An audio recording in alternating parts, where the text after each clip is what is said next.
PWSSB ಅವರು ತೆಗೆದಿದ್ದ ಗುಂಡಿಗೆ ಬಾಲಕ ಬಲಿ. ಮ್ಯಾನ್ಹೋಲ್ಗೆ ಬಿದ್ದು 14 ವರ್ಷದ ಪ್ರೀತಮ್ ಸಾವು. ಕಗ್ಗಲಿಪುರ ಠಾಣಾ ವ್ಯಾಪ್ತಿಯಲ್ಲಿ ಘಟನೆ.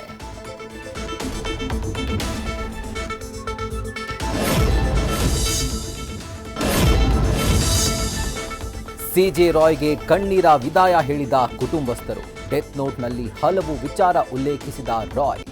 ತಂದೆಯ ಸಾವಿನ ಬಗ್ಗೆ ಹಲವು ಅನುಮಾನ ವ್ಯಕ್ತಪಡಿಸಿದ ಪುತ್ರ.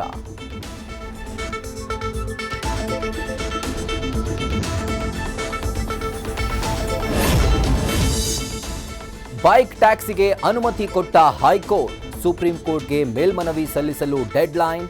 ಗೊಂದಲ ನಿವಾರಿಸದೇ ಇದ್ರೆ ಪ್ರತಿಭಟನೆ ಎಂದು ಸರ್ಕಾರಕ್ಕೆ ಖಾಸಗಿ ಸಾರಿಗೆ ಸಂಘದ ವಾರ್ನಿಂಗ್.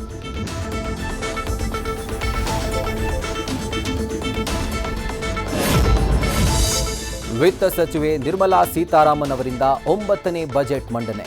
ಇದು ವಿಕಸಿತ ಭಾರತದ ಪರಿಕಲ್ಪನೆ ಅಂದ್ರು ಪ್ರಧಾನಿ. ಮೋದಿ ಲೆಕ್ಕಕ್ಕೆ ಪರ ವಿರೋಧ ಅಭಿಪ್ರಾಯ.